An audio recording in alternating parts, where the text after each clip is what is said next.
Vamos a dejar las preguntas y los comentarios al final de los tres casos.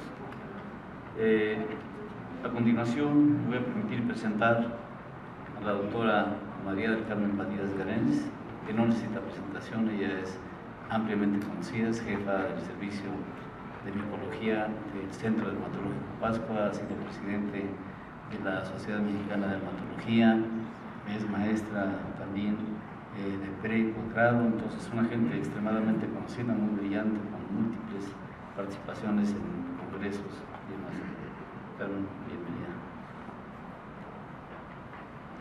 Doctor Estrada, muchas gracias por su presentación, muy buenas tardes. Antes de iniciar, quiero agradecer a la doctora Guadalupe Chávez, presidenta de la Asociación Mexicana de Micología, y a la doctora Blanca Carlos, presidenta de la Academia Mexicana de Dermatología. Les voy a presentar un caso clínico que, bueno, el nombre era mi mejor caso clínico. No puedo decir que este sea mi mejor caso clínico, pero me parece un caso interesante que quiero compartir con ustedes. Se trata de un hombre de 57 años de edad, originario de Tecomatlán, Puebla, con residencia desde hace 45 años en La Joya, Yautepec, Morelos, con escolaridad, segundo año de preparatoria, de ocupación electricista, y lo vimos en el Centro Dermatológico Pascua el 14 de febrero del 2011. El paciente presenta una dermatosis diseminada a la extremidad superior izquierda, en donde pueden apreciar la afección que tiene a nivel del antebrazo, el codo, el brazo, y también hay compromiso a nivel axilar. Esta es una dermatosis de aspecto monomorfo constituida por aumento de volumen y deformidad de la región. Podemos ver el comparativo del brazo izquierdo con el brazo derecho para ver justamente esta diferencia del aumento de volumen, y este paciente nos refería un dolor importante, y por supuesto aquí estamos viendo la limitación de los movimientos de la extremidad superior, y ya aquí podemos ver la presencia de fístulas, de estas fístulas por las que drena material filante, ¿sí? En algunas sero sanguinolento, que en estos está la presencia de granos que pueden ver aquí a simple vista. Esta sutura, como pueden apreciar aquí, pues el paciente nos refería que tenía una semana de que le habían tomado 3 biopsias, eso lo vamos a ver más adelante. Aquí decíamos la presencia de granos, ¿sí? Granos visibles a simple vista, granos grandes que llegaban a medir entre 5 y hasta 10 milímetros. El paciente nos refería incluso que era como salida de hueso, de fragmentos de hueso. La historia es que el 3 de mayo de 1979 tuvo un accidente de motocicleta en la carretera federal Cuernavaca-Cuautla. Tuvo la necesidad de la aplicación de injertos de piel por pérdida de la misma, y 14 años después, ya en 1993, presentó inflamación y dolor intenso en el codo, y por indicación médica le dieron betametasona intramuscular. En el 96 volvió a tener aumento de volumen, dolor en el codo, y por automedicación vuelve a utilizar betametasona. Ven ustedes que a partir de esta fecha, por automedicación, desde 1998 hasta el 2005, el paciente aplica de manera periódica betametasona. En 2005, en Cuernavaca, en dermatología, en el Seguro Social, ya en el 2005, se hace el diagnóstico de micetoma en este servicio y se da tratamiento con trimetopril sulfametoxazol 160-800 miligramos cada 12 horas por 15 días y amicacina 500 miligramos intramuscular por 7 días. El paciente tomaba ketorolaco cuando tenía dolor. El 25 de julio del mismo año, en urgencias, en el servicio de urgencias, el paciente acude porque tiene un dolor muy intenso con con la presencia de fiebre, y entonces es diagnosticado como síndrome gotoso y micetoma. Le dan tratamiento con halopurinol durante 3 meses y se canaliza de urgencias al servicio de traumatología, en donde le realizan cultivos bacterianos, los cuales fueron negativos, y se le da itraconazol 200 miligramos al día por 1 mes. En 2009, el paciente vuelve a presentar dolor intenso y limitación funcional, ¿sí? Vuelve a acudir al servicio de urgencias, en donde es nuevamente manejado como gota, dándose tratamiento para esta entidad. En ese mismo, a partir de ese año, el paciente por automedicación empieza a aplicarse penicilina procaínica intramuscular.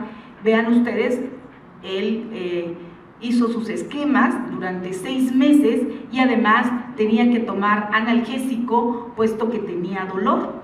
En octubre del 2010 él acude con un médico particular y que le da mesoterapia semanal con 8 sesiones para restaurar huesos y tendones. Esta es una terapia nueva, ¿verdad? Restauración en la mesoterapia. Y bueno, el 22 de enero del 2011 llega nuevamente a urgencias con un dolor intenso y fiebre.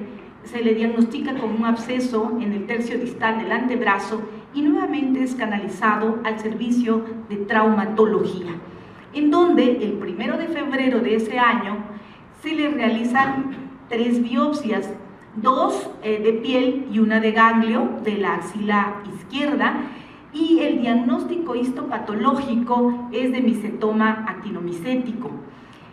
Y bueno, en el servicio de ortopedia se le propone al paciente amputación, que por supuesto el paciente no acepta amputarse.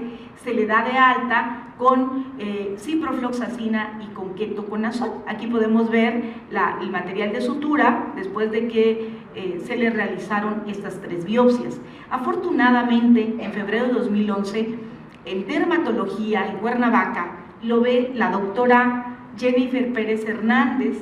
Sí, la doctora Jennifer Pérez pues es egresada del Hospital 20 de Noviembre, estuvo con nosotros en nuestro servicio durante 1 mes, durante su residencia, y ella nos hizo favor de enviar al paciente al servicio de micología, allá al laboratorio de micología de nuestro centro, y es como nosotros vemos al paciente. Y ya en el laboratorio de micología, el 14 de febrero del 2011, pues vemos al paciente en estas condiciones que ya les había platicado, la presencia de estos granos tan grandes, visibles a simple vista, que el paciente refería así como fragmentos de hueso que salían a través de las fístulas. Y entonces, desde el punto de vista macroscópico, vean el tamaño, ¿verdad?, de estos granos, que por supuesto desde ahí pues supimos que eran de actinomadura, y al hacer el estudio microscópico, el examen directo, pues vimos justamente la característica clásica de estos granos de actinomadura madura, que son de este tipo lobulado, tienen en la periferia el característico fleco, que aquí podemos ver con un mayor aumento, ese fleco característico con esos bordes festoneados, característicos de los granos de actinomadura madura. Se le solicitan estudios complementarios como son biometría hemática, química sanguínea, depuración de creatinina de 24 horas, el estudio radiológico para ver el grado de afección ósea, audiometría y por supuesto biopsias de piel. Dentro de los exámenes positivos, pues desafortunadamente el paciente tenía una hemoglobina de 10.9, una velocidad de sedimentación globular de 50, y bueno, vemos el aspecto radiológico en el cual, sobre todo a nivel de la articulación del codo, podemos encontrar esta anquilosis de la articulación, por supuesto la afección de las partes blandas y la presencia de estas lesiones líticas, ¿sí?, las típicos geodos, y además también con afección a nivel de periósteo, tanto en las epífisis de húmero como de cúbito y radio. Y entonces vemos el típico aspecto de lesiones líticas producidas en los micetomas. Desde el punto de vista histopatológico, para fines prácticos, aquí podemos ver que la epidermis prácticamente no tiene alteraciones, y en todo el espesor de la dermis podemos ver un intenso infiltrado, que en la parte profunda de la dermis la presencia de un grano. Este grano está rodeado por polimorfonucleares, y aquí pues podemos ver las características de afinidad tintorial, en el cual apreciamos, ¿sí?, que es intensamente basofílico, y el cuerpo del grano, y aquí este fleco o estas pseudoclavas se tiñen intensamente con la eosina, y podemos apreciar los polimorfonucleares que están rodeando a este grano de actinomadura. Y a mayor aumento, los detalles ya mencionados, el cuerpo del grano, tenemos el fleco o las pseudoclavas y la presencia de los polimorfonucleares. Entonces, el diagnóstico integral en este paciente fue de actinomicetoma por actinomadura madure, y el tratamiento instituido fue con trimethoprim sulfametoxazol y kanamicina, que fue lo que nosotros indicamos, que es un tratamiento que estamos utilizando en el laboratorio. Desafortunadamente el paciente no encontró la kanamicina, y le hicimos el cambio por amikacina, 1 gramo al día por 14, en ciclos de 14 días, con intervalo de 1 mes entre cada uno de ellos. Y este es el resultado. Justamente 3 meses después podemos apreciar un discreto aumento de volumen, y vean ustedes si hay mejoría. Solamente hay actividad en una de las fístulas, y bueno, el estado del paciente es mejor, puesto que ya no refiere dolor, por lo menos la limitación de los movimientos no es tan importante. Vemos el comparativo del 14 de febrero, vean ustedes el volumen, y por supuesto hasta aquí podía levantar el brazo el paciente, y aquí podemos ver que por lo menos la limitación del movimiento a este nivel pues ha mejorado, y esto es bueno para el paciente. Entonces aquí tenemos 3 meses después, en el que recibió 2 ciclos de amikacina. Y lo interesante de este caso, bueno, en primer lugar es que es un hombre, y los micetomas por actinomadura madure generalmente los vemos en mujeres en una proporción de 2:1. Este es el pie de una mujer, ¿verdad? Y tenemos sitios específicos, hay una limitación geográfica, no tenemos casos de Morelos para fines prácticos. El paciente ha vivido pues 45 años en ese estado de la República, no es un campesino como suele suceder en los micetomas. El mecanismo de inoculación es interesante, puesto que fue este antecedente del accidente en motocicleta que pensamos que haya sido el mecanismo de autoinoculación, ya que los micetomas tienen un periodo de incubación que puede ser por periodos prolongados. La topografía en la extremidad superior es interesante, puesto que en el 93% de los micetomas por actinomadura madure, la topografía es en el pie, y fundamentalmente se afecta la planta. Sí comparte que eran pocas fístulas, y con ese aspecto de deformidad y abollonado característica. La dificultad que hubo en el diagnóstico en relación a que fue mucho tiempo el que el paciente esperó para que se estableciera el diagnóstico, y que los servicios de urgencia y en traumatología, bueno, hayan decidido incluso por la amputación, que pues definitivamente no es el tratamiento de elección. De hecho, hay que hacer tratamiento médico, y la amputación desde hace mucho tiempo pues está contraindicada, salvo honrosas excepciones, pero en general no es el tratamiento. Y no solamente la dificultad de tipo clínica en el diagnóstico, sino la dificultad también desde el punto radiológico es interesante, puesto que el paciente tenía algunos estudios previos en donde se había diagnosticado desde el punto de vista radiológico como un proceso crónico degenerativo con compromiso osteomilítico, o bien como osteoartropatía, probablemente por depósito de cristales.